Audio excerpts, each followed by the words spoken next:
எங்க அப்பா எங்களை அவ்வளவு தூரம் தூக்கி எறிஞ்சு பேசலன்னா இன்னைக்கு இவ்வளவு உயர்ந்த நிலைமைக்கு வந்திருக்க முடியாது. 1000 தான் கொடுமைக்காரா இருந்தாலும் என்ன பெத்து வளர்த்தவர் இல்லையா? முதல்ல உங்களுக்கு நன்றி சொல்லிட்டு அப்படியே அப்பாவையும் கூட்டிட்டு போலான்னு தான் வந்தேன். ஆனா லட்சுமி, உங்க அப்பா உங்களுக்கு செஞ்ச கொடுமைகளை நினைச்சு கடைசி காலத்துல ரொம்பவும் மனசு வேதனைப்பட்டாருமா. என் மகளும் மருமகளும் எங்க இருக்காங்களோ அவங்கள பார்க்க முடியலையான்னு உயிர் போற வரைக்கும் புலம்பிக்கிட்டே இருந்தாரு. என்னம்மா செய்யறது? நாம கொடுத்து வச்சது அவ்வளவுதான். என்னங்க நீங்க ஊருக்கு போல? இல்ல. ஏன் உடம்பு சரியில்லையா? நான் போற பிளைனுக்கு தான் உடம்பு சரியில்லை. 3 hours லேட். அங்க எதுக்காக பாட்டின்னு வீட்டுக்கு வந்துட்டேன்.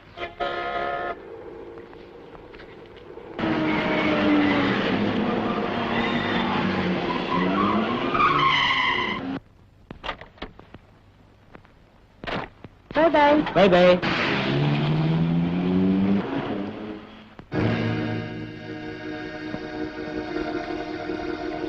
உன் பொண்ணு காலையில வெளியில போனோம், இப்பதான் வீடு திரும்புறாளா?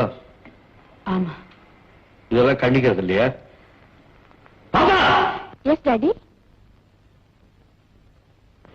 காலேஜ் எத்தனை மணிக்கு விடுறாங்க பாப்பா? 3:30 மணிக்கு. இப்ப மணி என்ன?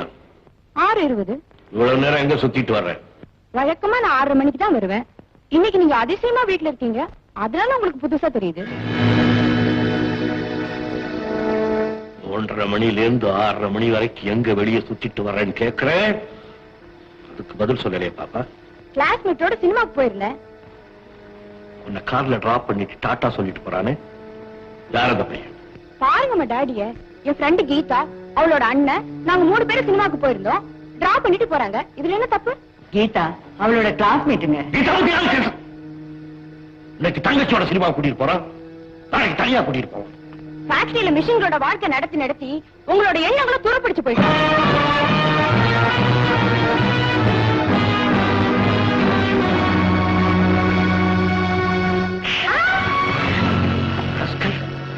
அவன் எழுத்து பேசுறேன். இப்ப என்ன தப்பு பண்ணிட்டான்னு அவளை அடிச்சீங்க? தப்பு பண்ற வயசு இது. வயசு அளவாய வயசு. ஒரே பொண்ணு செல்லம் கொடுத்தா அப்பவே எழுத்து பேசுற அளவுக்கு வந்துட்டியா? செல்லம் கொடுத்து பிரயோஜனம் இல்லடி அம்மா, கண்டிப்பு வேணும். நாளையில இருந்து காலேஜ் முடிஞ்சோட கரெக்டா வீட்டுக்கு வர்றேன், உன்னை ஷூட் பண்ணி வந்தாக்குறேன்.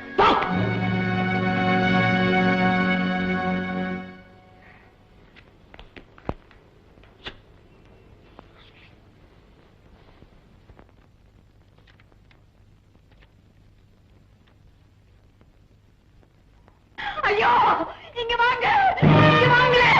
தூக்க மாத்திரையை சாப்பிட்டு சாக பாக்குறாங்க.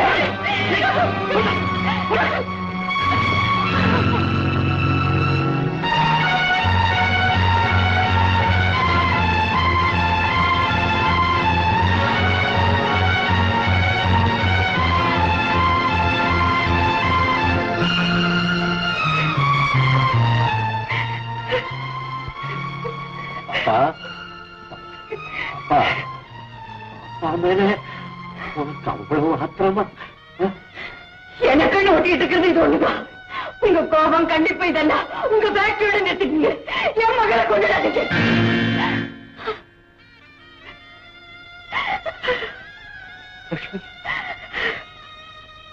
நீமா?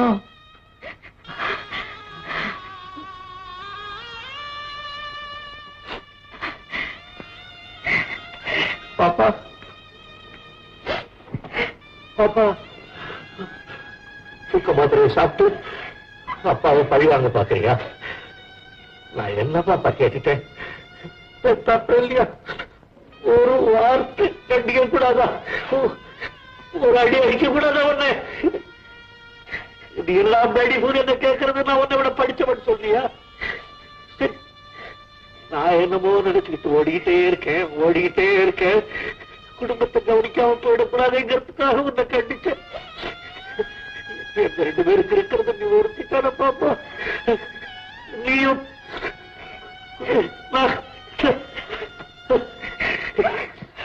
சரி பாப்பா, இனிமே கண்டிக்கல. இனிமே உங்கள்கிட்ட ஒரு வார்த்தையை நான் பேசுறேன். உன் இஷ்டப்படி நடந்துங்க பாப்பா. இனிமே நான் கேட்கவே மாட்டேன். ஆனா இந்த மாதிரி முட்டாத்தனமான காரியம் செய்ய மாட்டேன்னு எனக்கு சத்தியம் பண்ணு பாப்பா. பாப்பா இப்ப தாண்டி எனக்கு புரியுது. என்னையா அவர் வச்சிருக்கிற மீசையில தாண்டி அதிர்ஷ்டமே. மீசை இல்லையா? ஆமா, சந்தேகமே இல்ல. நம்ம முதலாளி இவ்வளவு பெரிய கோடீஸ்வரன் ஆனதுக்கு அப்புறமும் கூட அந்த மீசையை மாத்தாம இருக்கிறாரு. ஏன்?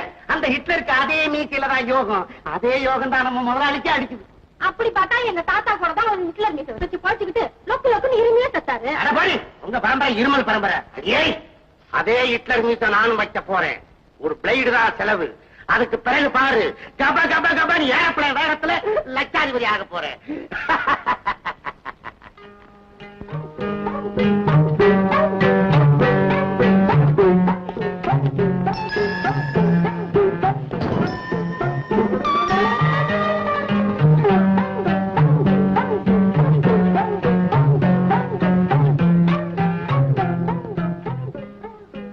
பாத்துட்டாரு. என்ன மாதிரியே இருக்கிற நீ பியூனா இருக்க கூடாது. என் வேலையில பாதிய கவனி. உள்ளூரை நீ கவனிச்சுக்கோ, வெளியூரை நான் கவனிச்சுக்கிறேன் அப்படின்னு சொல்லலாமே. முதலாளி செக்ரட்டரி கூப்பிடாரு. எனக்கு தெரியும். கடைசியா எனக்கு விடுவிகாரம் வந்தாச்சு.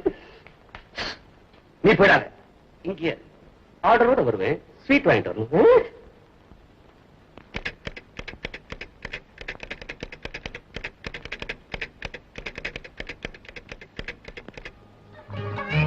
என்னண்ணா மூத்த மூடிட்டு வரீங்க?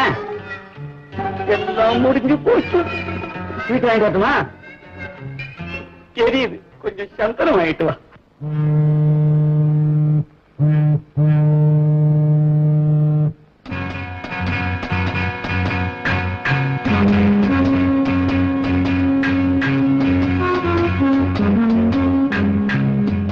விலையெல்லாம் பேசி முடிச்சாச்சு.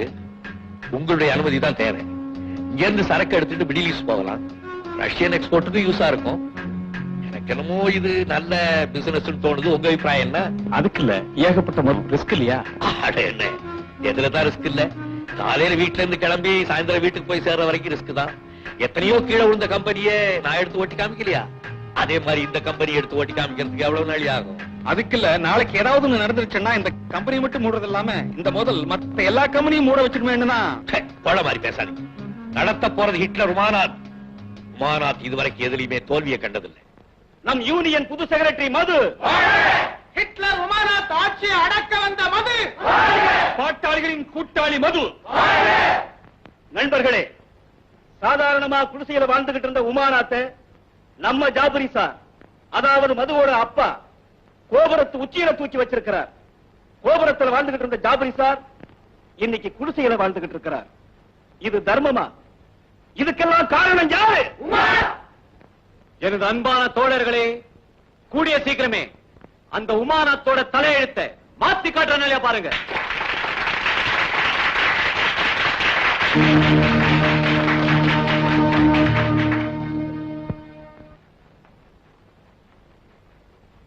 ஏன் என்ன பார்த்து எல்லாரும் சைலண்ட் ஆயிட்டீங்க? நான் எப்பவுமே மதுவோட பக்கம்தான். எங்க அப்பாவை விட எனக்கு மதுதான் முக்கியம்.